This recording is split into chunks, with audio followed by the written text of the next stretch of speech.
Bon alors aujourd'hui on va parler d'un énorme fils de Révolution française. Là on est au niveau de Robespierre, peut-être même au-dessus encore, Jean-Baptiste Carrier. Alors JB est né le 16 mars 1756 près d'Aurillac dans une famille modeste. Il va occuper successivement le poste de procureur d'Aurillac puis de conseiller pour le bailliage qui est une fonction judiciaire de l'ancien régime. Mais c'est en 1792 que sa vie prend un tout autre tournant lorsqu'il est élu à la Convention nationale. Logiquement en 1793 il vote pour l'assassinat du roi Louis XVI et participe à la mise en place du tribunal révolutionnaire. En octobre 1793 il est envoyé à Nantes pour réprimer la révolte de Vendée qui a débuté en mars de la même année suite à la levée en masse de la population. Il arrive alors dans une ville où les prisonniers s'amoncellent, l'alimentation se fait rare et la peur d'une contre-révolution est omniprésente. Dès son arrivée, il attaque en créant un tribunal révolutionnaire, une vaste enculerie qui consiste à exécuter arbitrairement n'importe qui. Puis en novembre, il ordonne les premiers bains républicains dans la Loire, un joli nom pour cacher l'atroce réalité. Ces bains consistent à noyer les prisonniers, souvent attachés entre eux, enfermés dans des cages ou dans des bateaux coulés que Carrier appelle les bateaux à souffrance. Les victimes comprennent des prêtres réfractaires,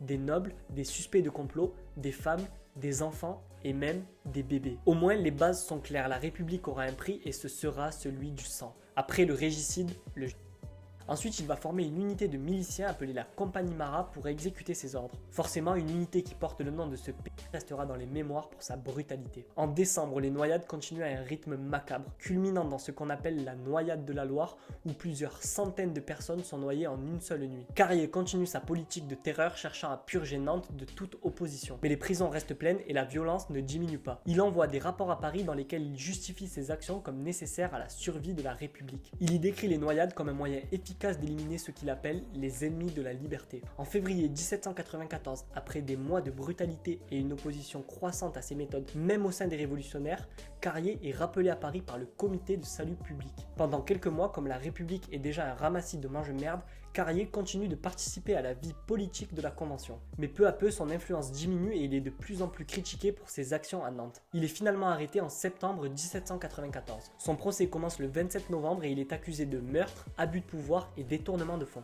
Le CV de politicien par excellence. Sa défense, je n'ai fait qu'exécuter les ordres. Les s'en inspireront des années plus tard, tout comme les collabos du Rhume 19. D'ailleurs, j'espère que vous êtes à jour sur votre dose et que vous portez toujours le masque, sinon vous êtes des anti-vax et des anti-sciences. Attention. Bref, pour revenir à notre Bordy, après un procès relativement rapide, il est condamné à mort pour ses crimes. Le 16 décembre 1794, il est guillotiné place de Grève et son corps est jeté dans une fosse commune. Une fin digne de l'énorme merde républicaine qu'il était.